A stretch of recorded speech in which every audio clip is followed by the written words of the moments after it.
السلام علیکم لسنرز، آئیے ڈاکٹر عبدالرب بھٹی کی سنسنی خیز ناول خارزار کی 24ویں قسط سنتے ہیں۔ اڑے مولا داد، خیال رکھنا، کار والی ڈاکٹرنی کو جل دینے کی کوشش کر، پھر اوطاق پر لے چل، ورنہ یہ چنڈال وہاں پہنچ جائے گی۔ خالہ سائیں، مولا داد نامی ڈرائیور کے جوش میں ڈوبی ہوئی مستعد آواز ابھری۔ اس کے لیے یہ بات چیلنج کی حیثیت رکھتی تھی کہ وہ اس لڑکی کو جل دے کر اپنی منزل پر پہنچے۔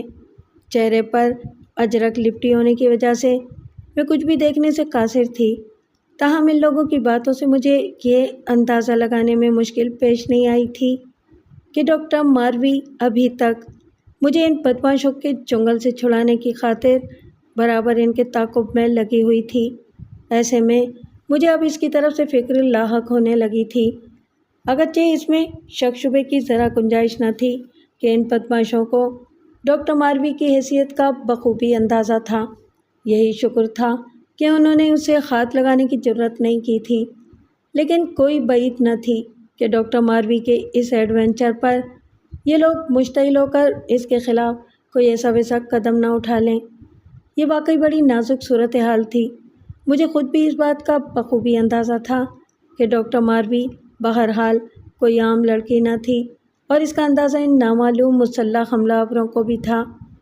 ان کے سرغنہ کی شاید پریشانی اب تک ختم نہیں ہوئی تھی، کیونکہ ذرا ہی دیر بعد اس کی دوبارہ جھنجھلائی ہوئی آواز میرے کانوں سے ٹکرائی۔ اڑے مولا داد، دھیان رکھنا بابا، اس چھوکری کو اپنی تعاقب سے بھٹکانے کے بعد ہی اڈے پر پہنچنا، ورنہ اس سردار زادی کی وجہ سے کہیں کوئی لمبا مسئلہ نہ ہو جائے، سب سے پہلے ہم ہی مارے جائیں گے۔ اپنی سردار سائیں کو بھی نہ جانے کیا پڑی تھی اس چھوکری کو ابھی اٹھانے کی۔ مان ایک دوسری جھنجھلائی ہوئی آواز ابھری۔ یہ میرے ساتھ بیٹھے ہوئے بدمعاش کی آواز تھی۔ پہلے اس چھوکری کو انسپکٹر لال محمد لاڑک کی رہائش گاہ تک تو پہنچنے دیا جاتا، وہاں سے ہم اس چھوکری کو… اڑے بکواس بند کر اپنی تو قادرے! مان سرغنہ نے اس کی بات کاٹتے ہوئے اسے زور سے چھڑکا۔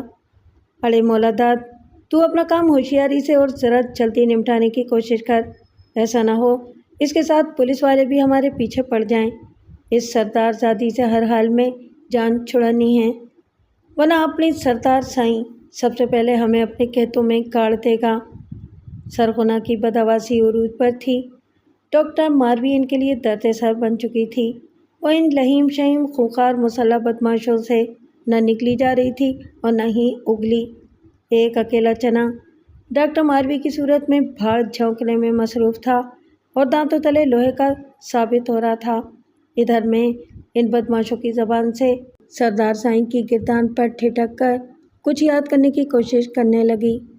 جیپ اب کبھی دائیں مڑتی اور کبھی بائیں موڑ کاٹتی ہوئی محسوس ہو رہی تھی۔ میں سمجھتی تھی کہ یہ کوششیں ڈاکٹر ماروی کو جل دینے کے سلسلے میں ہو رہی تھیں۔ میرے دائیں بائیں بیٹھے ہوئے دونوں بدمعاش بھی میرے ساتھ ہی ٹول رہے تھے۔ مجھے ان کی گفتگو سے اندازہ ہوا تھا کہ ان لوگوں نے مجھے اغوا کرنے سے پہلے لمبی منصوبہ بندی کی تھی۔ یہی نہیں، میرے بارے میں پوری معلومات بھی حاصل کی گئی تھیں کہ میں کہاں رہتی ہوں، کدھر جاتی ہوں۔ لاڑکانہ تھا ہی کتنا بڑا شہر۔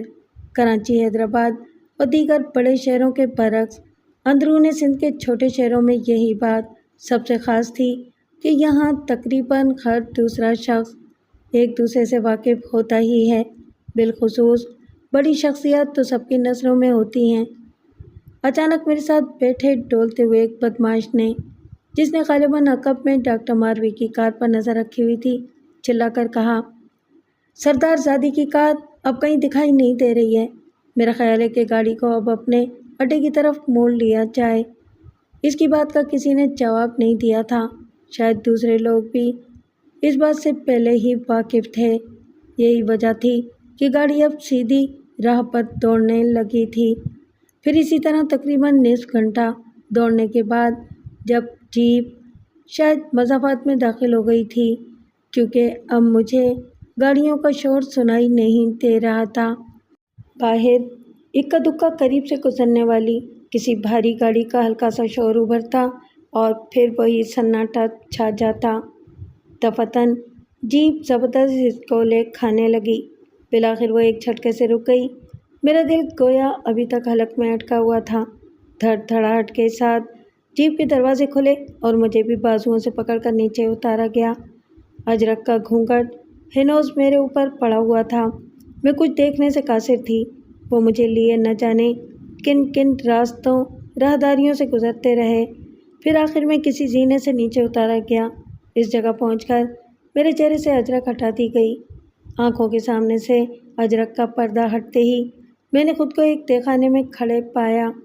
اس ہولناک تہہ خانے کے سیلن زدہ در و دیوار اور نیم پختہ اور شکستہ سے فرش پر پھیلی سوکھی گھاس اور تنکے میرے دیکھے بھالے محسوس ہو رہے تھے۔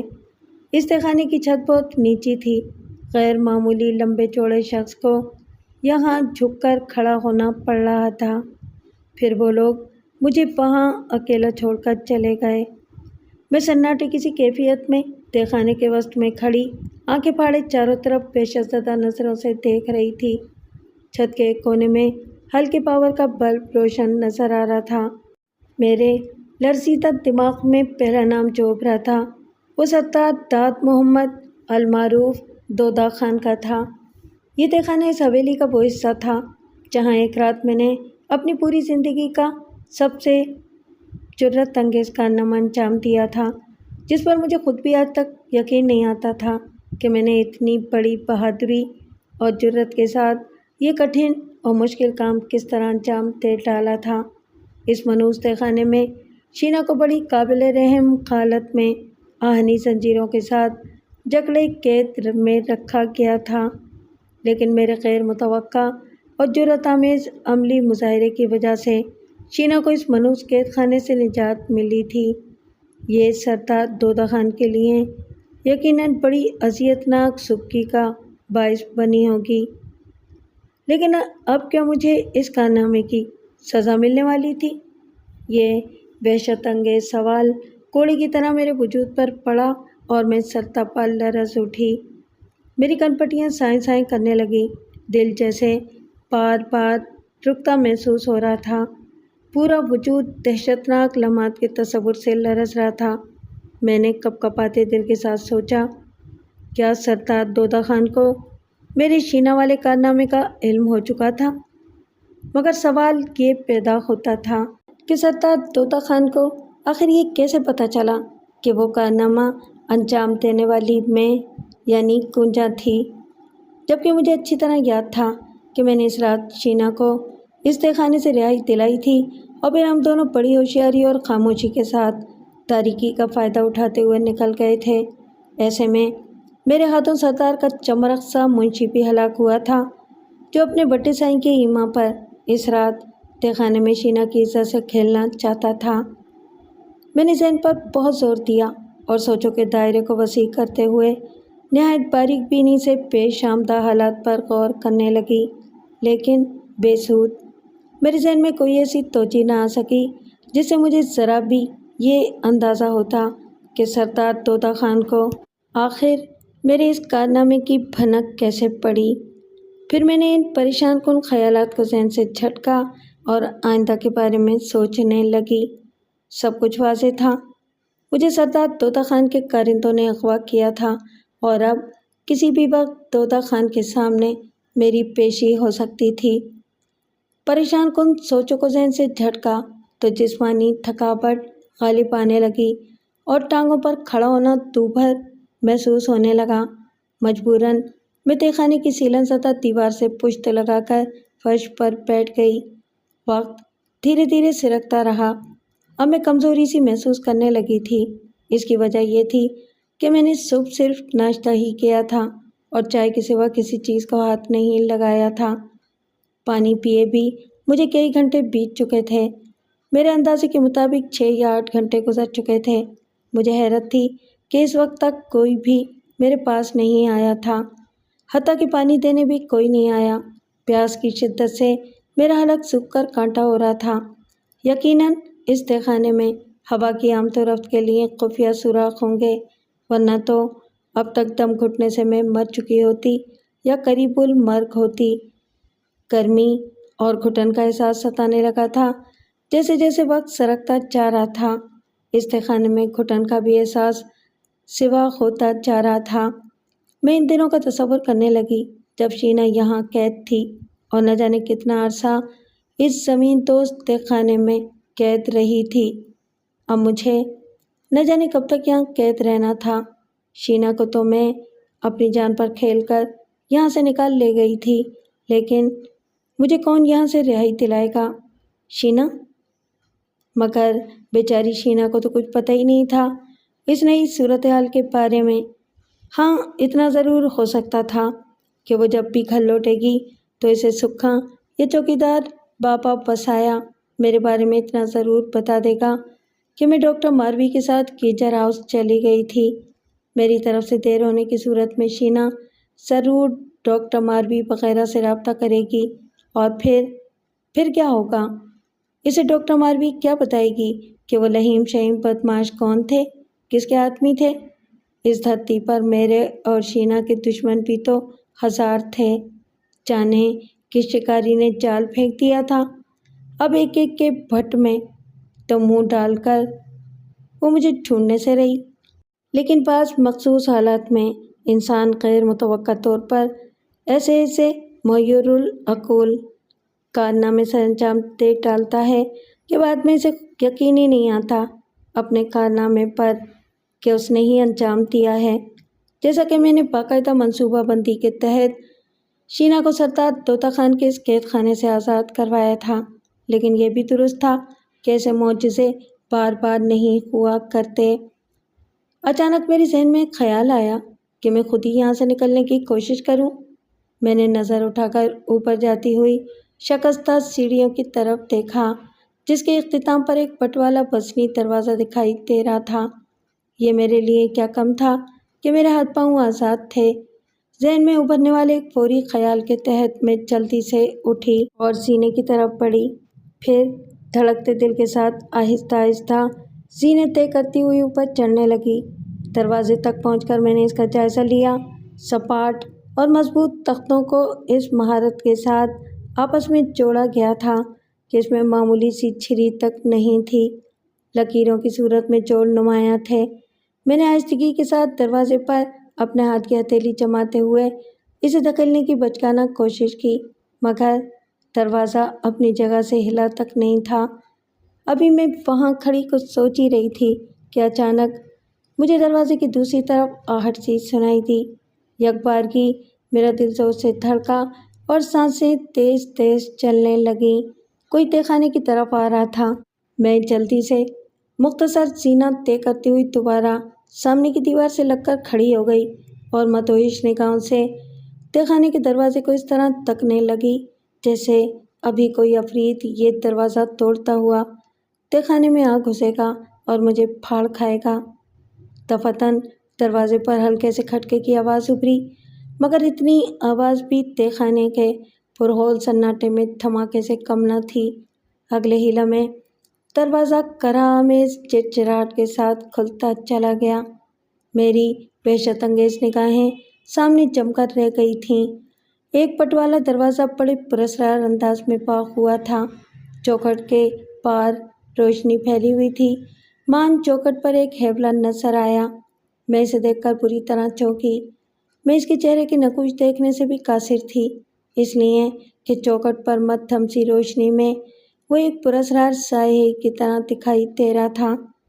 مگر میرے چونکنے کی وجہ اس ہیبلے کا قد و قامت تھا۔ پہلے تو میں اسے کوئی صحت مند بچہ ہی سمجھی تھی، اگرچہ اس کا ڈھیل ڈول بھرپور جوان مرد کا سا ہی محسوس ہو رہا تھا، مگر بچے کا گمان مجھے اس کے قد و قامت کی وجہ سے ہوا تھا، جو بمشکل 3 فٹ کا تھا۔ وہ ڈرامائی انداز میں چوکھٹ کے بیچ میں کھڑا یقیناً میری طرف ہی دیکھ رہا تھا۔ میرے اندر خوف و اندیشوں کی جگہ عجیب سی حیرت نے لے لی تھی۔ اس وقت تو میں ٹھٹکے بغیر نہ رہ سکی جب وہ 3 فٹا بچائی آدمی کسی چمپینزی کی طرح ہاتھوں سے ٹانگوں کا کام لیتے ہوئے آہستہ آہستہ سینہ اترنے لگا۔ سینہ قدرے تاریکی میں ڈوبا ہوا تھا۔ وہ تہخانے کے فرش پر اترا تو میں اسے دیکھ کر پوری طرح چونک گئی۔ وہ ایک پختہ العمر اور خاصا صحت مند مرد تھا۔ اس کا قد یقیناً کبھی لمبا رہا ہوگا۔ اس کی ٹانگیں بھی چھوٹی نہیں تھیں، مگر اس کی ٹانگیں گھٹنوں سے کٹی ہوئی تھیں۔ اس نے سر پر شیشوں کے کام والی ٹوپی پہن رکھی تھی اور کٹے ہوئے گھٹنوں کی جگہ پر گول پیالے نما چمڑے کے ٹوپ چڑھے ہوئے تھے۔ اس نے کڑھائی کیا ہوا باریک کرتا پہن رکھا تھا۔ چہرے پر ہلکی ہلکی داڑھی اور موٹے موٹے ہونٹوں پر گھنی مونچھیں تھیں۔ چہرہ خاکستری اور آنکھیں بڑی بڑی تھیں جن میں سرخ ڈورے تیرتے نظر آ رہے تھے۔ پہلی ہی نظر میں وہ مجھے کوئی چھوٹا شیطانی محسوس ہوا تھا۔ اس کے ہونٹوں پر خبیثانہ مسکراہٹ اور آنکھوں میں پھاڑ کھانے والی خونخواری مترشح تھی۔ وہ ہاتھوں کے پنجوں کے سہارے اپنا جسم عجیب انداز میں جھلاتا ہوا دھیرے دھیرے میرے قریب آیا۔ میں سانس روکے اس عجیب الخلقت انسان کو تکنے لگی۔ میرے دل و دماغ میں عجیب و غریب وسوسے آنے لگے۔ یہ کون تھا جسے میں نے پہلی بار دیکھا تھا؟ اس کے عجیب انداز میں میری طرف گھورتی ہوئی نظریں مجھے اپنے لرزیدہ وجود میں سرایت کرتی محسوس ہو رہی تھیں۔ وہ میرے ذرا قریب آ کر رک گیا۔ اس کی مونچھوں میں حرکت پیدا ہوئی اور وہ پھٹی ہوئی عجیب سی آواز میں مجھ سے بولا، اے چھوکری، میں اس تہہ خانے کا چوکیدار ہوں، استاد ٹکری نام ہے میرا۔ تجھے بھوک لگی ہے تو تیرے لیے کھانے کو مانی ٹکڑ لے کر آؤں؟ میرے حلق سے کوئی آواز ہی نہیں نکل رہی تھی۔ میں اسی طرح سراسیما نگاہوں کے ساتھ اس کی طرف دیکھ رہی تھی۔ مان میری نگاہ سینے کے دروازے پر پڑی جو بدستور کھلا ہوا تھا۔ میرے ذہن میں فوراً یہاں سے بھاگ جانے کا خیال ابھرا۔ میرے لیے اس 3 فٹی معذور چوکیدار کو جل دینا مشکل نہ تھا۔ نہ چھوکری، کسی غلط فہمی میں آ کر بہادری دکھانے کی کوشش مت کرنا۔ شاید اس نے میرے عزائم بھانپ لیے تھے، لیکن میں اس موقع کو ضائع نہیں کرنا چاہتی تھی۔ لہٰذا اگلے ہی لمحے میں نے ایک جست بھری اور استاد ٹکڑی نامی اس 3 فٹے کو ٹھوکر رسید کرتے ہوئے سینے کی طرف دوڑی۔ میرے جسم میں جیسے بجلی دوڑ گئی تھی۔ میں تیزی کے ساتھ سینے طے کرتے ہوئے قدرے بلندی پر واقع کھلے ہوئے دروازے تک پہنچی ہی تھی کہ مان فضا میں ایک پٹاخ کی آواز ابھری اور کوئی ہنٹر جیسی شے میری دونوں ٹانگوں سے لپٹ گئی۔ میرے پاؤں سینے سے اکھڑ گئے اور میں منہ کے بل گری اور میرے حلق سے ایک چیخ خارج ہو گئی۔ دوسرے ہی لمحے میرا وجود سینے سے لڑکتا ہوا دوبارہ اس منحوس تہہ خانے کے فرش پر آ پڑا۔ میری دونوں ٹانگیں ہنوز جکڑی ہوئی تھیں۔ میں نے پلٹ کر دیکھا تو کانپ کر رہ گئی۔ استاد ٹکڑی نامی وہ 3 فٹا بڑے آرام سے اپنی جگہ پر کھڑا میری طرف غصیلی نظروں سے دیکھ رہا تھا۔ اس کے دائیں ہاتھ میں تقریباً 8 انچ لمبا اور 2 انچ موٹا پائپ نظر آ رہا تھا جسے اس نے بڑی مہارت سے مٹھی میں جکڑ رکھا تھا۔ باریک مگر مضبوط چمڑے کا ہنٹر اس کے ساتھ منسلک نظر آ رہا تھا۔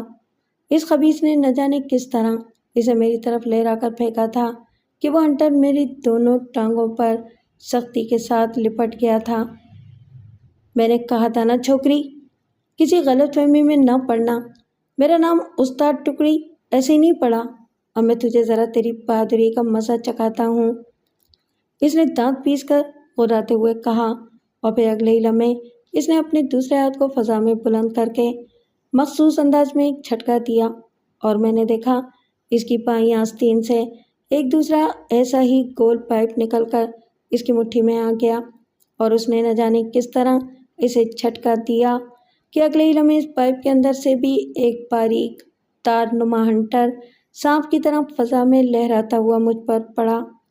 میں کھڑا ہونے کی کوشش کر رہی تھی، وہ ہنٹر لہراتا ہوا میری گردن کے گرد لپٹ گیا۔ ہنٹر کے لپٹتے ہی اس شیطان نے اسے ذرا جھٹکا دیا تو وہ میری گردن کے گرد کس گیا۔ میرے حلق سے خرخراہٹ سی نکل گئی۔ میں خود کو اس چھوٹے شیطان کے سامنے بے بس محسوس کر رہی تھی۔ دونوں ہی ہنٹر میری ٹانگوں اور گردن کے گرد مضبوطی سے جکڑے ہوئے تھے۔ ایسے میں مجھے اپنا دم گھٹتا ہوا محسوس ہونے لگا۔ استاد ٹکڑی نے اپنے دونوں ہاتھوں کو مخصوص انداز میں جھٹکا دیا۔ میری گردن کی رگیں پھول گئیں اور میں منہ پورا کھولے بری طرح ہانپ رہی تھی۔ ہنٹر کا باریک تار میری گردن کے گرد شکنجے کی طرح جکڑا ہوا تھا اور یہی حال میری دونوں ٹانگوں کا تھا۔ میں اب ماہی بیاب کی طرح تڑپنے لگی۔ میں اپنے دونوں ہاتھوں سے اپنے گلے کے گرد لپٹے ہوئے ہنٹر کو کھولنے کی کوشش کرنے لگی تو وہ خبیث اپنے ہاتھ کو زور سے جھٹکا دیتا اور میری گردن میں ہنٹر کا دباؤ مزید بڑھ جاتا۔ مجبوراً میں یہ کوششیں ترک کر دیتی اور زور زور سے ہانپنے لگتی۔ ٹھیک اسی وقت سینے پر سے کسی کی تالیاں پیٹنے کی آواز گونجی۔ میں فرش پر آڑی ترچھی پڑی ہوئی تھی۔ میں نے ذرا سر گھما کر دیکھا۔ سینے پر سے مجھے 2 افراد اترتے دکھائی دیے۔ ہلکی روشنی کی وجہ سے ان دونوں کے صرف ہیبلے دکھائی دے رہے تھے، تاہم جسمانی اعتبار سے وہ دونوں ایک دوسرے کی ضد تھے۔ ایک ٹھنگنے قد اور گینڈے جیسی جسامت کا شخص تھا، جبکہ دوسرا بھاری بھرکم اور لمبا چوڑا تھا۔ جب وہ دونوں قدرے روشنی میں آئے تو میں اس لمبے اور بھاری بھرکم شخص کو دیکھ کر پوری طرح چونکی۔ وہ سردار دودہ خانی تھا۔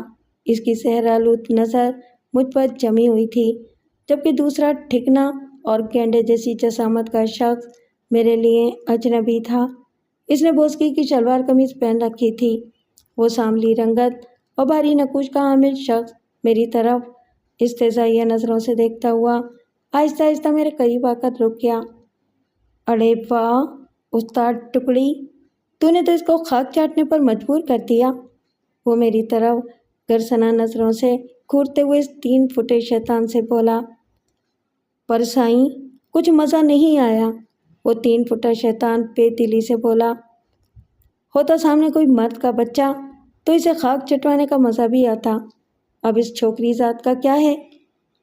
اڑے نہیں ٹکڑی، یہ بڑی خطرناک چھوکری ہے، چہرے سے سیدھی سادھی لگتی ہے، اس نے تو پورے تر کے وڈیروں کا ناک میں دم کر رکھا ہے، گینڈے جیسی جسامت والے اس ٹھنگنے شخص نے کھرکھراتی ہوئی آواز میں کہا۔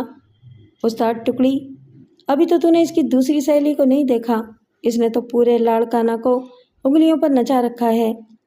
میں حیرت اور پریشانی کے ملے جلے تاثرات لیے اس گینڈے کی باتیں سن رہی تھی۔ اس کی باتوں سے ایسا لگتا تھا جیسے وہ مجھے اور شینا کو اچھی طرح جانتا ہے، مگر میرے لیے وہ بہرحال اجنبی تھا۔ میں نے آج اسے پہلی بار دیکھا تھا، اگرچہ دودہ خان خود بھی یہی سمجھ رہا ہوگا کہ میں نے اسے آج پہلی ہی بار دیکھا ہے، مگر اسے کیا معلوم تھا کہ اس رات میں نے اس کی حویلی میں نقب لگا کر شینا کو اس کی چنگل سے رہائی دلائی تھی۔ لیکن میں سردار دودہ خان کو یہ تاثر دینا نہیں چاہتی تھی کہ وہ میرے لیے اجنبی نہ تھا، مگر دوسرے شخص کے لیے میں ذرا الجھن میں مبتلا تھی کہ یہ کون ہے۔ اس وقت میں جس قسم کی پریشان کن اور تشویشناک صورتحال سے دوچار تھی، اس نے میرے سوچنے سمجھنے کی صلاحیتوں کو سلب کر رکھا تھا۔ اڑے ٹکڑی، ذرا اپنے شکنجوں سے تو اسے آزاد کر، تھوڑا اس کے ساتھ بات چیت کرنے کو جی چاہتا ہے، اس ٹھگنے شخص نے اوباشانہ لہجے میں کہا۔ اپنے گرو گھنٹال کا حکم سنتے ہی استاد ٹکڑی نے اپنے ہاتھوں کو مخصوص انداز میں ذرا جھٹکا دیا۔ اس کے بعد میری گردن اور ٹانگوں سے دونوں ہنٹوں کی گرفت ڈھیلی پڑ گئی۔ پھر اس نے اپنے دونوں ہاتھوں کو بیک وقت عجیب انداز میں جھٹکا دیا۔ اب وہ دونوں پائپ اس کی قمیض کی آستینوں کے اندر کہیں غائب ہو چکے تھے۔ میں جلدی سے اٹھ کر کھڑی ہو گئی تھی۔ مجھ پر وحشتوں نے یلغار کر دی۔ مجھے یہاں کس لیے لایا گیا ہے؟ تم لوگ کون ہو؟ میں نے اپنے خوف پر قابو پاتے ہوئے بمشکل باری باری سردار دودہ خان اور اس کے ٹھکنے ساتھی سے لرزیدہ لہجے میں پوچھا، تو وہ دونوں میری بے بسی پر بے ہنگم اور اوباشانہ انداز میں ہنسنے لگے۔ ہاں ہاں ہاں، یہ چھوکری ہم سے پوچھتی ہے سائیں کہ ہم کون ہیں اور کیوں یہاں لے کر آئے ہیں۔ ہاں ہاں ہاں، ٹھگنے شخص نے مذاق اڑانے والے انداز میں کہا لگایا۔ وہ مجھے نشے میں لگ رہا تھا۔ اے چھوکری، تو نے مانی وانی کھائی ہے؟ مان سردار دودہ خان نے مجھ سے قدرے معقول سوال کیا۔ میری متوحش خاموشی پر وہ ٹھگنے شیطان کو مخاطب کر کے گونج دار لہجے میں بولا۔ اڑے ٹکڑی، تو نے اس چھوکری کو کچھ کھانے پینے کا پوچھا بھی ہے یا نہیں؟ سائیں وڈا، یہی تو پوچھنے میں یہاں اس کے پاس آیا تھا، استاد ٹکڑی نے کہا، مگر اس نے کچھ بتانے کے بجائے یہاں سے بھاگنے کی کوشش کی تھی۔ سرتاج طوطا خان نے میری طرف گھورتے ہوئے کہا، دیکھ لڑکی، یہاں سے بھاگنے کا خیال اپنے دل سے نکال دے۔ جب تک ہم نہیں چاہیں گے یہاں سے ایک چڑیا بھی نہیں نکل سکتی۔ اس کے رونت بھرے لہجے پر میرے جی میں آئی کہ اس کا غرور خاک میں ملانے کے لیے یہ کہہ ڈالوں کہ پھر شینا تیری ناک کے نیچے سے کس طرح یہاں سے بھاگ نکلی تھی، مگر میں یہ کہہ کر اپنی موت کو آواز دینا نہیں چاہتی تھی۔ تاہم اس کے رویے اور باتوں سے مجھے کچھ اس بات کا اندازہ ہونے لگا تھا کہ مجھے یرغمال بنانے کی وجہ مجھ سے شینا کے یہاں سے فرار ہونے کے بارے میں پاس پوس کرنا نہیں بلکہ کچھ اور تھا۔ شینا کو تو جانتی ہے؟ مان سرتاج طوطا خان نے میری طرف خونخوار نظروں سے گھورتے ہوئے پوچھا۔ ہاں، جھوٹ بولنا بے سود ہی تھا، اس لیے میں نے کسی خیال کے تحت اس بات میں مختصراً جواب دیا۔ تو پھر تو یہ بھی جانتی ہوگی کہ وہ یہاں سے کس طرح فرار ہونے میں کامیاب ہوئی تھی۔ سرتاج طوطا خان کے سوال پر میں اندر سے ذرا دہل سی گئی۔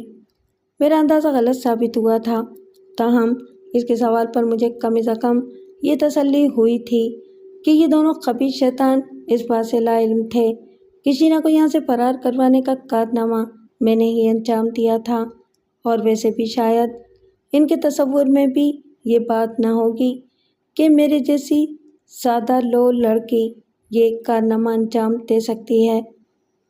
مجھے نہیں معلوم، شاید شینا اپنی ذاتی باتیں مجھ سے نہیں کرتی۔ میں نے سراسیما ہونے کے باوجود اپنے تئیں انہیں بھٹکانے کی خاطر دروغ گوئی سے کام لیا ہے۔ تیرے لیے تو وہ سگی بہن سے بھی بڑھ کر ہے، وہ تو اپنی سانسیں بھی گن کر تجھے بتاتی ہوگی۔ اس بار طوطا خان کے ساتھ کھڑے اس ٹھکنے شخص نے مکارانہ لہجے میں میری طرف گھور کر کہا، یہ مت بھول کہ ہم تم دونوں کے حالات سے واقف ہیں، سمجھی چھوکری؟ ارے یار اعجاز، اس چھوکری سے بات کرنا بیکار ہی ہے۔ اچانک طوطا خان نے اپنے ساتھ کھڑے شخص کو ٹوکا تو میں اس کے منہ سے اعجاز کا نام سن کر پوری طرح چونکی۔ تو کیا یہ دوسرا ٹھکنا شخص اعجاز کھوڑو تھا؟ شینا کا دشمن دیرینہ نمبر 1۔ تو گویا میں اس بار شینا کے خطرناک اور شفاق دشمنوں کے نرغے میں جا پھنسی تھی۔ یہ سوچ کر میں اندر سے بری طرح لرز گئی اور خوف کی لمحہ بلمحہ بڑھتی ہوئی شدت سے میری کنپٹیاں دھمکنے لگیں۔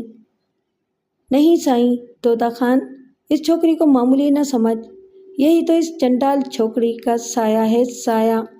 سرتاج طوطا خان کی بات پر اعجاز کھوڑو بولا۔ اس کی تیز چپتی ہوئی نظریں میرے چہرے پر ہی جمی ہوئی تھیں۔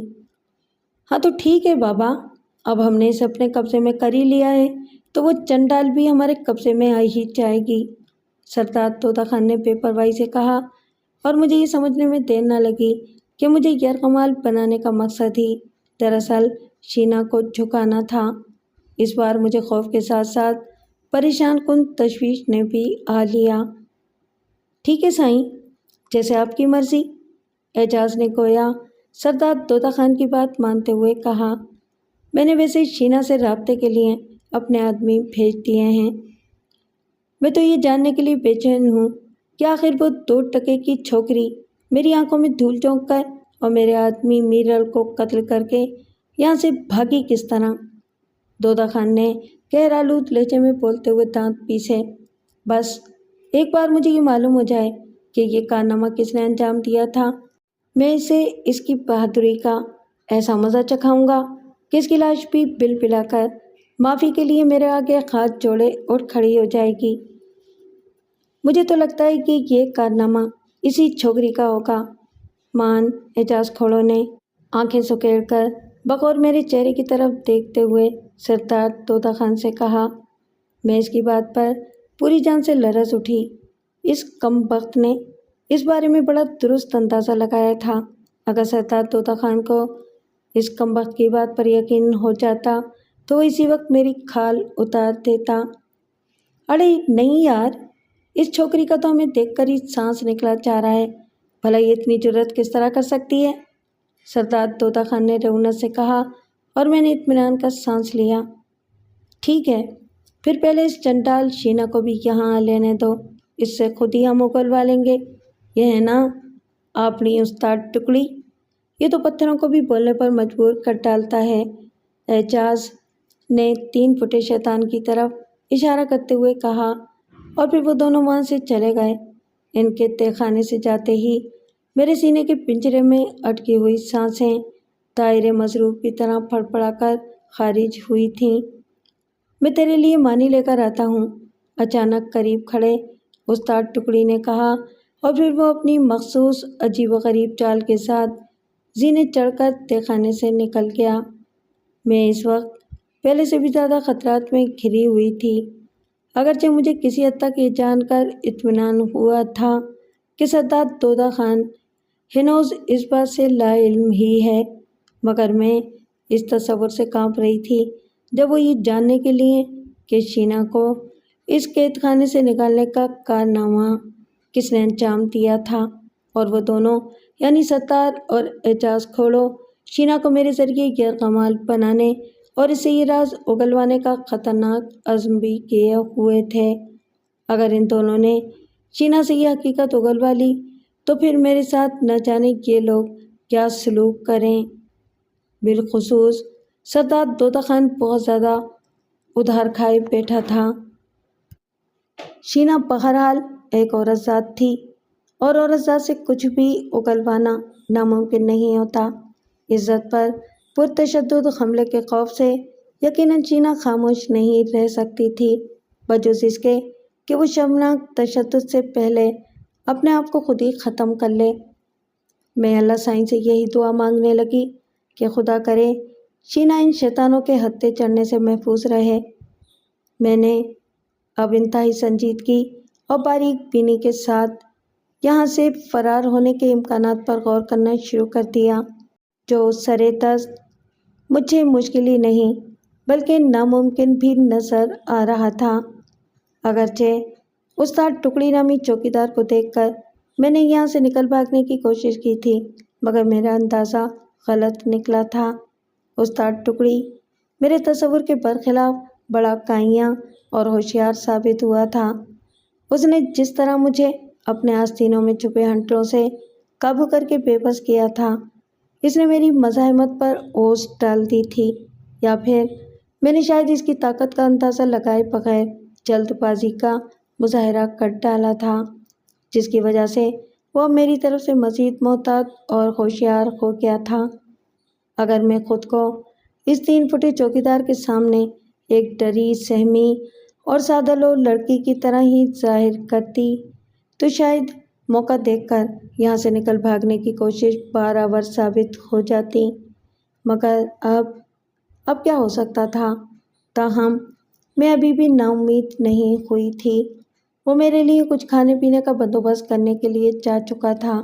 میرے لیے یہی بہتر تھا کہ فی الحال میں خاموشی سے حالت کا جائزہ لیتی رہوں اور پھر موقع ملتے ہی فرار ہونے کی کوشش کروں۔ میں اب دیوار سے پشت لگا کر تھکی تھکی سی نڈال ہو کر سیلن زدہ فرش پر بیٹھ چکی تھی۔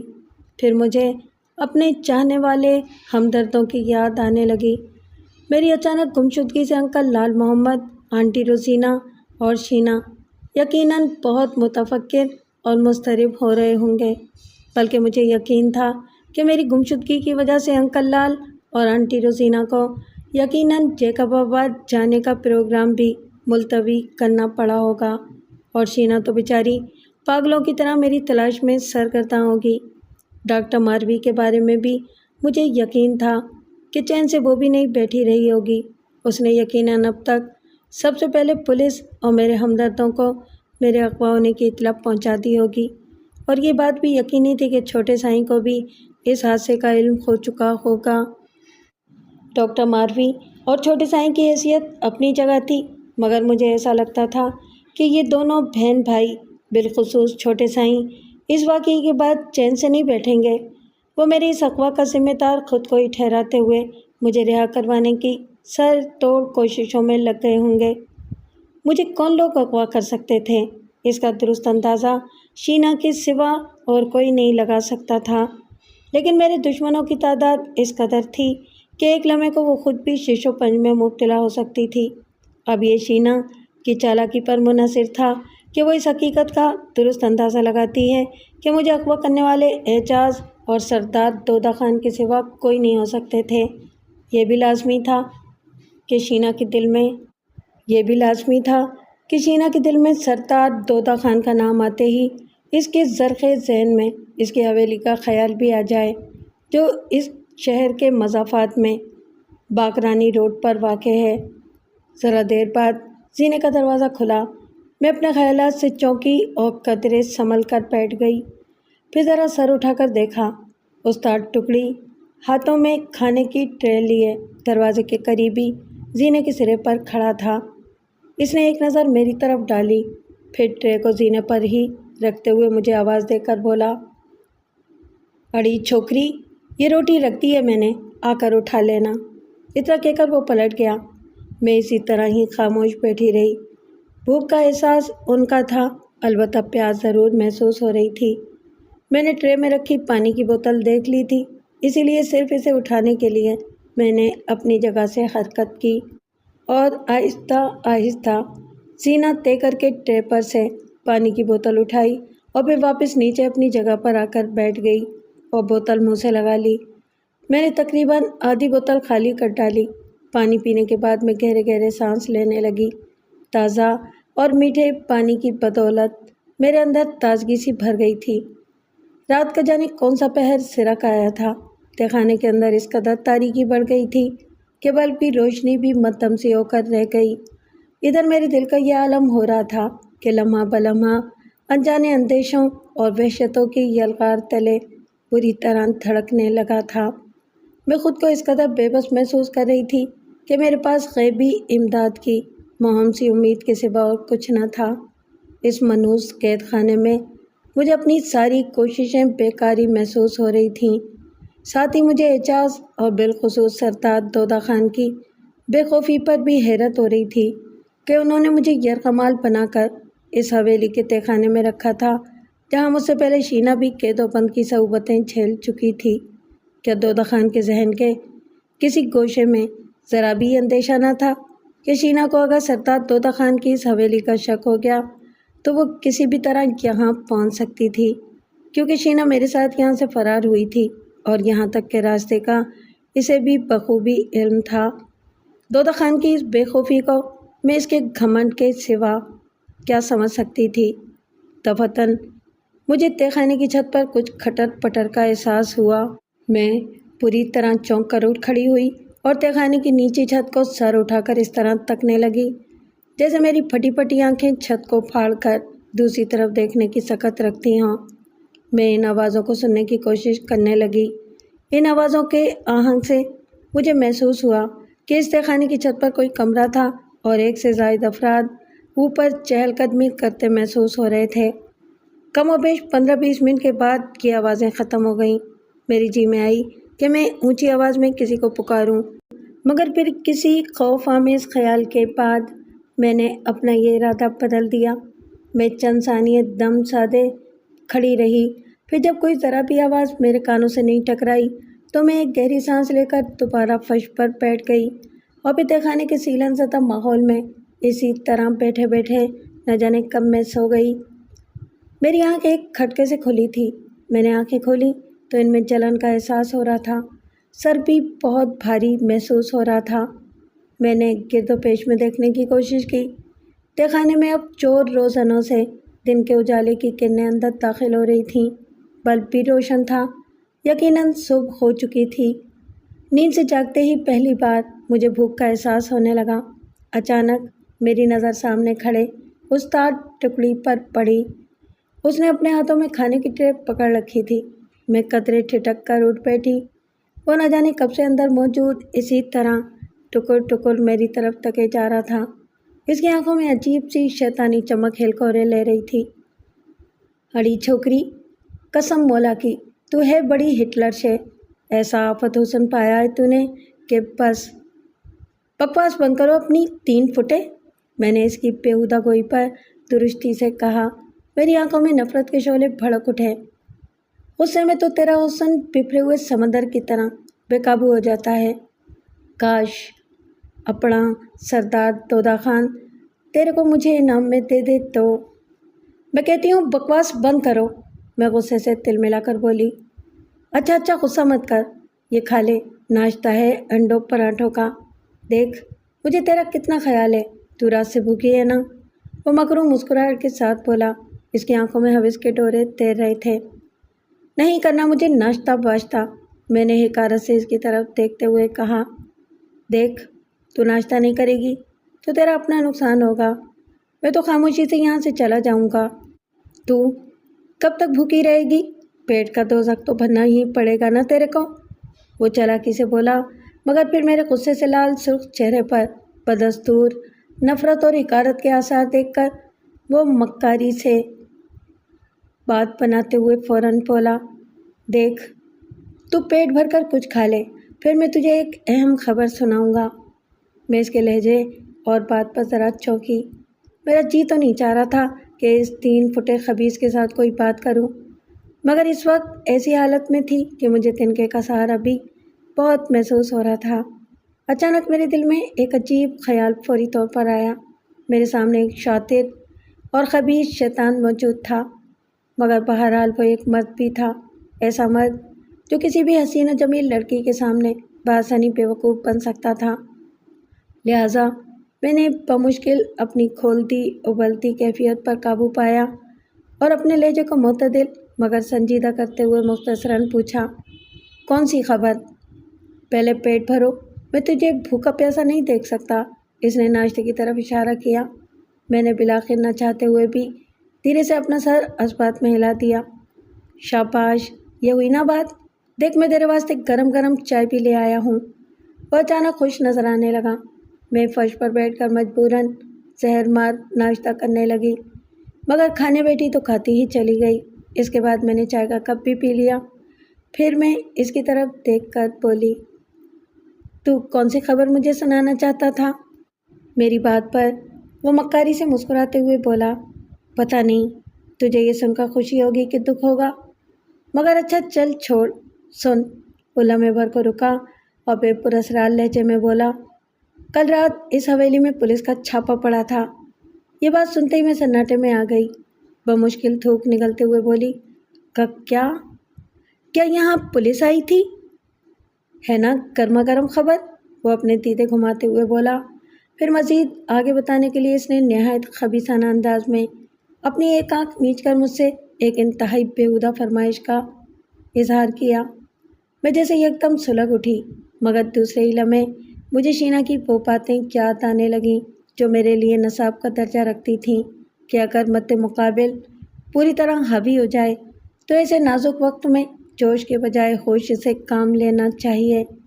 استاد ٹکڑی بے شک سردار طوطا خان کا زر خرید کتا تھا، چونکہ وہ انسان نما کتا تھا، اس لیے بہرحال اس کے اندر اصل کتوں جیسی وفاداری نہیں ہوگی۔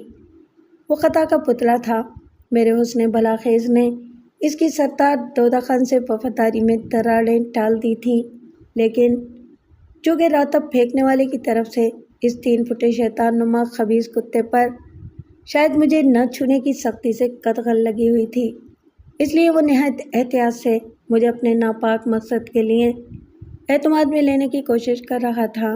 میں نے ایک گہری سانس لے کر بمشکل اس کی بیہودہ خواہش پر خود کو معتدل رکھتے ہوئے کہا، دیکھو میں پہلے ہی ایک دکھی لڑکی ہوں، اگر تم میری کوئی مدد کر سکتے ہو تو میں تمہارا یہ احسان زندگی بھر نہیں بھولوں گی۔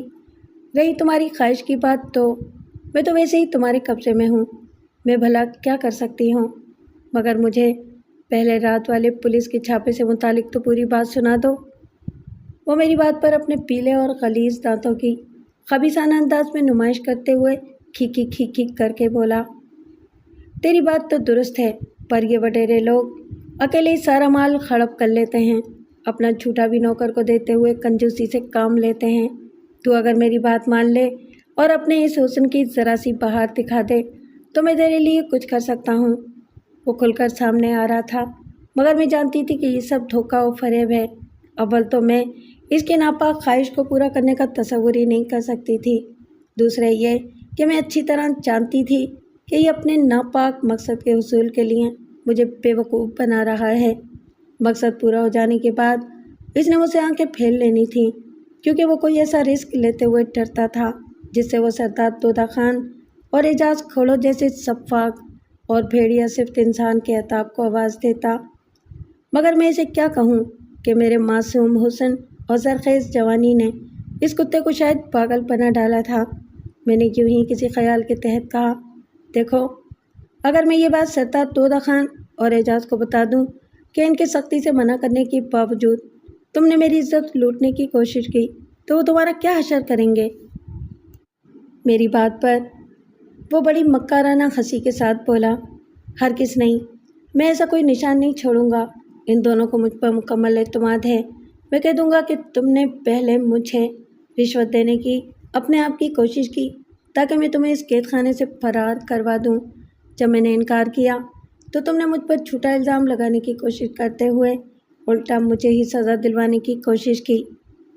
میں اس کی بات پر گہری سانس لے کر رہ گئی۔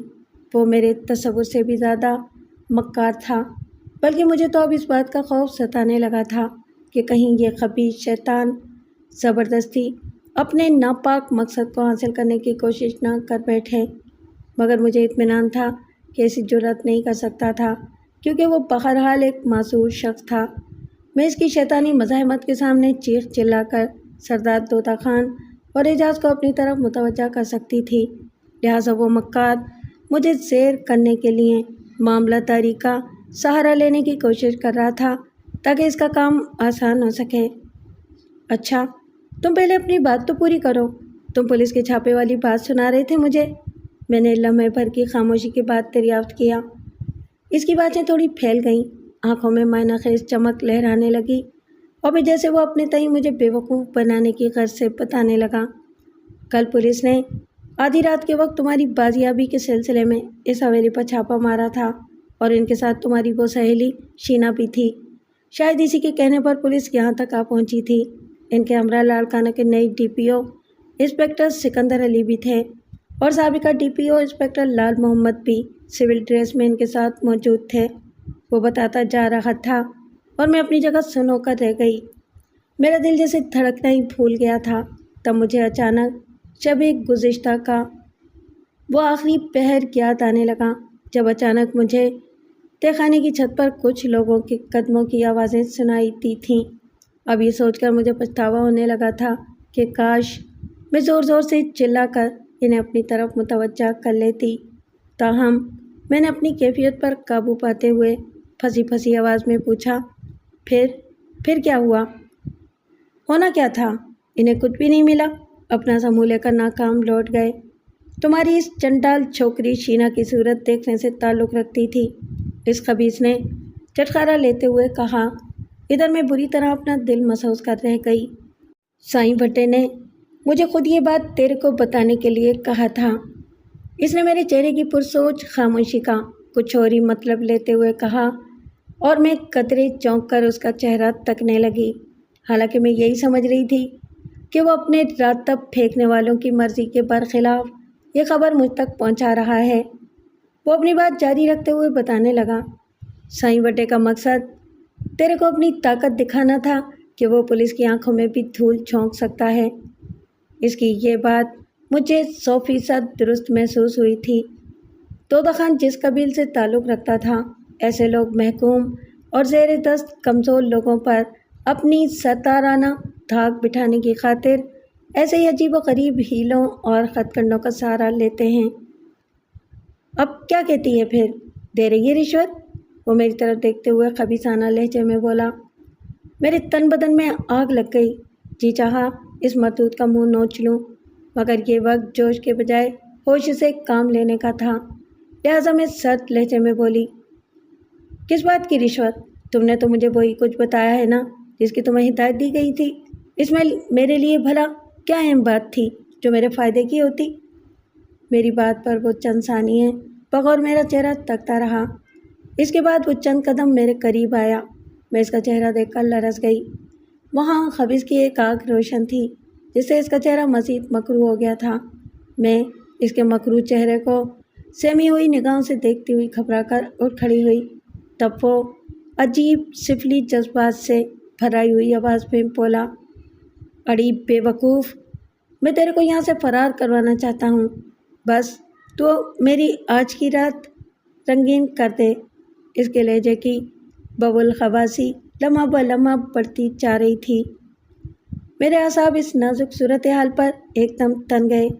میری متوحش نگاہوں نے اس کی آنکھوں میں غلیظ جذبات کی تپش کو محسوس کر لیا تھا۔ مجھے اس کی بالکل بھی توقع نہیں تھی کہ وہ اپنے ناپاک عزائم کی تکمیل کے لیے زبردستی پر اتر آئے گا۔ میں جانتی تھی اسے بہرحال اپنے سائیں وڈے کی طرف سے ایسی کوئی ہدایت نہیں ملی ہوگی۔ یہ مردود مجھے بے بس و مجبور سمجھ کر اپنا مقصد حاصل کرنا چاہتا تھا۔ رک جاؤ ورنہ میں چیخنا شروع کر دوں گی۔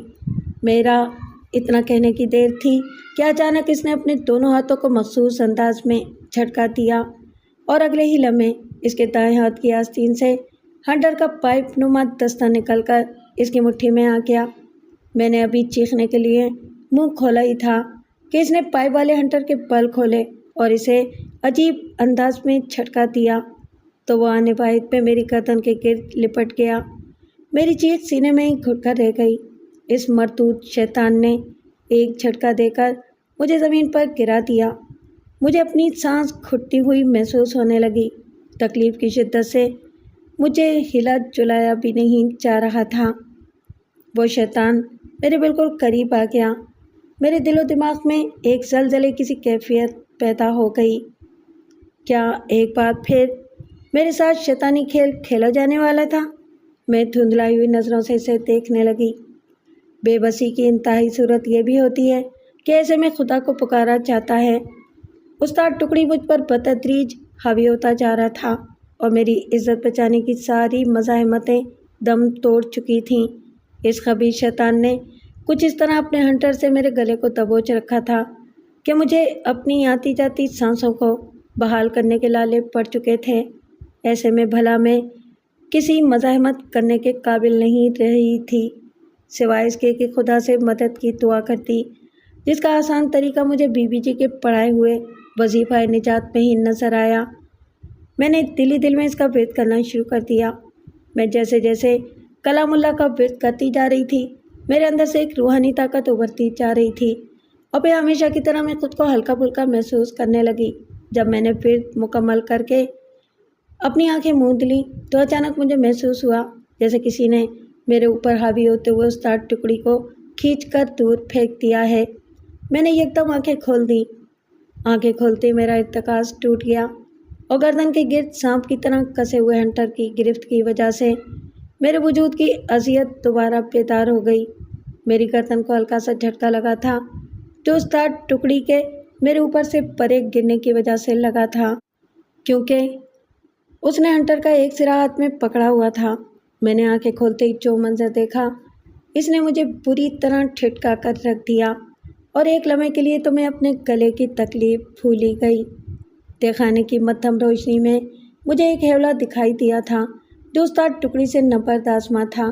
یہ ہیولا میرے لیے اس نازک وقت پر فرشتہ رحمت بن کر اچانک پردہ غیب سے بارد ہوا تھا۔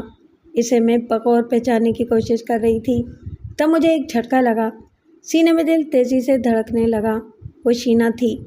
پہلے تو مجھے اپنی آنکھوں پر یقین نہیں آیا، مگر یہ حقیقت ہی تھی، ایک خوشگوار حقیقت، ناقابل یقین حقیقت۔ شینا استاد ٹکڑی کو بری طرح زد و کوب کرنے کی کوشش کر رہی تھی۔ اس اٹھا پٹک میں میری گردن کو بھی جھٹکے لگ رہے تھے۔ مارے تکلیف کے میرے حلق سے کرا آمیز چیخیں نکلنے لگیں۔ شینا کو صورتحال کی نزاکت کا اندازہ ہوا۔ اس نے اپنی سیاہ قمیض کی جیب سے ایک تیز دھار آلہ نکالا اور اسے ہنٹر پر تیزی سے چلانے کی کوشش کی، مگر بے سود۔ نہ جانے کہ ہنٹر کس شے کا بنا ہوا تھا۔ شینا کو اب دو کام بیک وقت انجام دینے پڑ رہے تھے۔ ایک طرف تو اس نے استاد ٹکڑی کو زمین پر لٹا کر دبوچ رکھا تھا اور دوسرا وہ ہنٹر کاٹنے کی کوشش میں لگی ہوئی تھی۔ اچانک استاد ٹکڑی کا وار چل گیا۔ اس نے نہ جانے کس طرح شینا کی گرفت سے خود کو آزاد کراتے ہی اسے پرے دھکیل دیا اور بجلی کسی صورت کے ساتھ اپنے گھٹنوں پر کھڑا ہوا اور پھر اپنے ہنٹر والے ہاتھ کو ایک جھٹکا دے کر میری گردن آزاد کر ڈالی۔ مجھے کھانسی کا دورہ پڑ گیا۔ اب استاد ٹکڑی کے دونوں ہنٹر نظر آ رہے تھے۔ میں شینا کو چلا کر بتانا چاہتی تھی کہ وہ اس خطرناک معذور شیطان کی طرف سے کسی غلط فہمی میں نہ رہے، لیکن وہی ہوا جس کا مجھے ڈر تھا۔ شینا حد سے بڑی ہوئی خود اعتمادی اور مد مقابل کو کمزور جاننے کی دھن میں جب استاد ٹکڑی پر جھپٹنے کے لیے آگے بڑھی تو اسی وقت استاد ٹکڑی نے اپنی جگہ سے ہلے بغیر آرام کے ساتھ اپنے دائیں ہاتھ والے ہنٹر کو فضا میں لہرایا۔ تہخانے میں ایک سناٹے دار آواز ابھری اور ہنٹر کوڑیالے ناک کی طرح شینا کی طرف لپکا اور ایک خاص تکنیک کے ساتھ اس کی کمر کے گرد تیزی کے ساتھ لپٹتا چلا گیا۔ استاد نے ستون کی طرح اپنی جگہ جم کر ہنٹر کو ایک اور جھٹکا دیا۔ نتیجتاً شینا کے قدم زمین سے اکھڑ گئے۔ اسی لمحے استاد ٹکڑی کا دوسرا ہاتھ فضا میں بلند ہوا۔ میں تو ان شعبتوں کی خطرناکی سے بخوبی واقف تھی کہ یہ دونوں ہنٹر کس قدر شفاقی کے ساتھ مد مقابل کو بے بس کر کے رکھ دیتے تھے۔ ادھر استاد ٹکڑی مجھے مضروب اور کمزور سمجھ کر میری طرف سے غافل تھا، لہٰذا میں نے بمشکل اپنی سانسوں پر قابو پایا اور اٹھ کر استاد ٹکڑی پر جا پڑی۔ میں جانتی تھی کہ اگر استاد ٹکڑی دوسرا ہاتھ حرکت میں لایا تو دوسرا ہنٹر شینا کو مکمل بے بس کر کے رکھ دے گا، اس لیے میں نے استاد ٹکڑی پر چھلانگ لگا دی تھی۔ استاد ٹکڑی نیچے آ رہا۔ ادھر شینا کو میں نے چلا کر خبردار کیا، شینا باجی، یہ شخص بہت خطرناک ہے، اس سے بچو۔ ادھر شینا نے کھڑا ہونے میں دیر نہیں لگائی اور اب جلدی جلدی خود کو ہنٹر کی گرفت سے آزاد کرانے لگی۔ استاد ٹکڑی قراتے ہوئے شینا پر جھپٹا اور اسے رگڑتا ہوا دیوار تک لے گیا۔ میرا رواں رواں کانپ رہا تھا۔ میری اور تو کچھ سمجھ میں نہ آیا، لہٰذا میں بھی ان کے ساتھ گتھم گتھا ہو گئی۔ دفعتاً تہخانے کے زینے پر قدموں کی آوازیں ابھریں۔ 4-5 مسلح افراد اندر کودے اور ہم پر گنیں تان لیں۔ پھر ان میں سے ایک نے کرخت لہجے میں کہا، خبردار، کوئی اپنی جگہ سے حرکت نہ کرے ورنہ گولیوں سے بھون دیا جائے گا۔ ہم تینوں ٹھٹک گئے۔ استاد ٹکڑی فوراً ہم سے علیحدہ ہو کر کھڑا ہو گیا۔ اس کا چہرہ غصے کی شدت سے لال بھبوکا ہو رہا تھا۔ میں اور شینا بھی کھڑے ہو کر ہانپنے لگے تھے۔ میرا تو چہرہ ہی اتر گیا تھا۔ شینا کی بھی کم و بیش یہی کیفیت تھی۔ تم لوگ کہاں مر گئے تھے سب؟ یہ دوسری چھوکری کس طرح یہاں آن پہنچی؟ استاد ٹکڑی نے غصے سے دھاڑتے ہوئے اپنے مسلح گرگوں سے پوچھا۔ اس اثنا میں اس نے شینا کو ہنٹر کی گرفت سے آزاد کر دیا تھا۔ استاد، یہ ہمارے 2 ساتھیوں کو نہ جانے کس طرح بے ہوش کر کے، ایک نے استاد ٹکڑی کو بتانا چاہا تو استاد ٹکڑی نے اس کی بات کاٹتے ہوئے کہا، بکواس بند کرو اپنی۔ اس چھوکری کو اس تہخانے کا کس طرح پتہ چلا؟ کیا تم لوگ بھول گئے؟ یہ وہی خطرناک چھوکری ہے جو کل پولیس والوں کو یہاں لے کر آئی تھی۔ وہ سب یہاں سے ناکام لوٹ گئے تھے۔ اب اس کا یہاں تہخانے میں داخل ہونا ہم سب کے لیے کتنا خطرناک ہو گیا ہے۔ استاد ٹکڑی کا اشارہ شینا کی طرف تھا۔ غلطی ہو گئی استاد، مگر اب یہ چھوکری ادھر آ ہی گئی ہے تو ادھر ہی اس کی قبر بھی بنا دیتے ہیں۔ جواباً ایک گرگے نے شفاف نظروں سے شینا کو گھورتے ہوئے استاد ٹکڑی سے کہا، بک بک بند کرو اپنی۔ ان دونوں کی کمر سے کمر ملا کر مضبوطی سے باندھ دو۔ استاد ٹکڑی نے جھٹکے دار لہجے میں اپنے 2 گرگوں کو حکم دیا۔ میں نے اور شینا نے بے بسی کے ساتھ ایک دوسرے کی طرف دیکھا اور اپنے ہونٹ چبا کر رہ گئے۔ ہمیں باندھنے سے پہلے استاد ٹکڑی کے ان گرگوں نے بڑی بد تہذیبی کے ساتھ شینا کی تلاشی کے دوران میں ایک چاقو اور پسٹل برآمد کر لیا تھا۔ پھر ہمیں نائلون کی رسی سے کمر ملا کر مضبوطی سے باندھ دیا گیا، حتیٰ کہ رسیوں کے یہ جکڑ بند شانوں، کمر اور نیچے ٹانگوں تک چلے گئے تھے۔ ہمیں اچھی طرح مضبوطی سے باندھ کر تہخانے کے ایک کونے میں کھڑا کر دیا گیا تھا۔ اب وہ سب ہم سے ذرا فاصلے پر کھڑے ہماری طرف دیکھ کر خبیثانہ انداز میں کہکہے لگا رہے تھے۔ میری ذہنی کیفیت اب پہلے سے بھی زیادہ دگرگوں ہو چکی تھی۔ مجھے اس بھیانک حقیقت کا اندازہ تھا کہ اب اعجاز کھوڑو اور سردار طوطا خان شینا کا کیا حشر کریں گے۔ سب سے پہلے وہ دونوں شینا سے یہی سوال پوچھیں گے کہ اسے اس تہخانے سے کون بھگا کر لے گیا تھا، اور میرا تو یہ سوچ سوچ کر حلق خشک ہونے لگا تھا کہ اگر شینا نے یہ اگل دیا کہ یہ کارنامہ کنچا نے انجام دیا تھا تو سردار دودہ خان میری تکہ پوٹی کرنے میں ایک لمحے کی بھی تاخیر نہیں کرے گا۔ مگر یہ بھی حقیقت تھی کہ مجھے خود سے زیادہ شینا کی فکر ستانے لگی تھی، جو بیچاری مجھے اس منحوس قید خانے سے رہائی دلانے کے چکر میں آپ پھنسی تھی۔ شیطانوں کا ٹولہ اب وہاں سے جا چکا تھا۔ اسی لمحے میری زخمی سماعت سے شینا کی لرزاں آواز ٹکرائی، کنچا، یہ بہت برا ہوا۔ ہاں باجی، آپ کو یہاں نہیں آنا چاہیے تھا۔ اب یہ لوگ آپ کے ساتھ جانے کیا سلوک کریں گے؟ میں نے متوحش سی آواز میں کہا۔ سینے تک بندھے ہونے کی وجہ سے ہمیں سانس لینے میں بھی دشواری پیش آ رہی تھی۔ کنچا، ایسا مت کہو، انسان کو اپنی کوشش ضرور کرنی چاہیے۔ آگے جو مقدر میں لکھا ہو، تمہیں یاد نہیں؟ ایک رات تم نے بھی تو مجھے یہاں سے رہائی دلائی تھی۔ شینا آہستگی سے بولی۔ ایسا ہوتا ہے باجی؟ میں نے ایک گہری سانس لینے کی کوشش کی۔ انسان کو بعد میں اپنے اس غیر یقینی کارنامے پر بالکل یقین نہیں آتا، لیکن میں سمجھتی ہوں یہ سب اوپر والے کی منشا کے تحت ہی ہوتا ہے، جس نے مجھ جیسی ایک کمزور لڑکی کو اتنی ہمت دی تھی۔ تمہاری بات اپنی جگہ درست صحیح، لیکن کنچا، اس میں انسان کی خود اپنی نیک نیتی کا بھی تو دخل ہوتا ہے، اور میں بھی تو اسی جذبے کے تحت دیوانہ وار یہاں آ کودی۔ سمجھ میں نہیں آتا اسے کہاں غلطی ہو گئی، شینا نے الجھتے ہوئے کہا۔ میرا خیال ہے کہ اب ہمیں آگے کی سوچنا چاہیے کہ اب کیا ہوگا۔ ان لوگوں سے کسی اچھائی کی توقع تو ناممکن ہے۔ میں نے اس موضوع کو ختم کرنے کی غرض سے کہا تو شینا نے لمحے بھر کی خاموشی کے بعد مجھ سے پوچھا، تم اپنے بارے میں بتاؤ، ان خبیثوں نے تمہارے ساتھ کوئی الٹی سیدھی حرکت کرنے کی کوشش تو نہیں کی؟ میں شینا کا مطلب سمجھتے ہوئے دھیرے سے بولی، نہیں باجی، اللہ سائیں کا شکر ہے، ابھی تک تو ایسی کوئی بات نہیں ہوئی۔ مجھے جب بھی موقع ملتا ہے میں بیوی جی کے پڑھائے ہوئے وظیفوں کا بیت کرتی رہتی ہوں۔ پھر اس کے بعد میں نے تفصیل کے ساتھ شینا کو سب کچھ بتا دیا۔ ڈاکٹر ماروی کی انکل لال محمد کی رہائش گاہ پر آمد سے لے کر ان کے ساتھ کنجر ہاؤس پر چھوٹے سائیں سے ملاقات، اور پھر ڈاکٹر ماروی کے ساتھ واپسی کے دوران میں اپنے اغوا ہونے کی روداد، اعجاز کھوڑوں اور سردار دودہ خان کا آئندہ عزائم کے بارے میں بھی بتا دیا، اور یہ بھی کہ سردار دودہ خان اور اعجاز اسے بھی اغوا کر کے یہاں لانے والے تھے، مگر اب شینا نے خود ہی ان دونوں مردودوں کا کام آسان کر دیا تھا۔ میں نے شینا کو موجودہ صورتحال کی سنگینی سے آگاہ کرنے کی غرض سے یہ بھی بتا دیا کہ اب دودہ خان اس سے یہ حقیقت بھی اگلوانا چاہتا تھا کہ اس کی ناک کس نے کاٹی تھی، یعنی شینا کو اس قید خانے سے کس نے رہائی دلوائی تھی۔ ساری تفصیل سننے کے بعد شینا ذرا دیر تک تو کچھ نہ بول پائی، شاید وہ اس متوقع صورتحال سے بچاؤ کی ترکیب سوچ رہی تھی۔ فی الحال میں نے بھی خاموش رہنا مناسب سمجھا تھا۔ ہم دونوں پشت کے بل بندھے ہونے کی وجہ سے ایک دوسرے کا چہرہ دیکھنے سے قاصر تھے۔ اچانک میرے ذہن میں ایک خیال ابھرا۔ میں نے فوراً شینا سے آہستگی سے کہا، شینا باجی، ایک بات بتائیں؟ ہاں ہاں پوچھو۔ مجھے اس مردود چوکیدار استاد ٹکڑی نے بتایا تھا کہ کل رات تم انکل اور کسی نئے ڈی پی اور ڈسٹرکٹ پولیس آفیسر سکندر علی کے ساتھ یہاں میری تلاش میں آئی تھی۔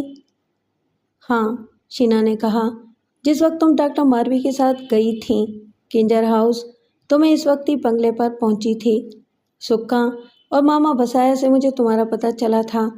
جب خاصی دیر ہو گئی تو ڈاکٹر ماروی خود ہی گھبرائی ہوئی پریشان سی بنگلے پر آ پہنچی اور مجھے ساری صورتحال بتائی کہ تمہیں کس طرح زبردستی اغوا کر لیا گیا ہے۔ میرا ماتھا ٹھنکا۔ میرے ذہن میں فوراً ہی اعجاز کھوڑوں اور سردار دودہ خان کا خیال آیا کہ یہ حرکت ان کی دونوں کے علاوہ کسی کی نہیں ہو سکتی، کیونکہ عارف خان اس معاملے میں ملوث اس لیے نہیں ہو سکتا تھا کہ وہ اب ہمارے ساتھ ٹھنڈی سیاست کھیلنے کے لیے کمر بستہ ہو رہا ہے، جس کا پہلا ثبوت تمہاری گوٹ بدری کی سزا کالعدم قرار دی گئی ہے۔ لہٰذا میں نے فوراً یہ بات انکل لال کو بتائی۔ اس وقت تک وہ چارج تو چھوڑ چکے تھے، لیکن ان کے نئے ٹی پی او سکندر علی سے اچھے مراسم تھے، لہٰذا میرے ہی بے ہم اصرار پر ہنگامی بنیاد پر سرچ وارنٹ لے کر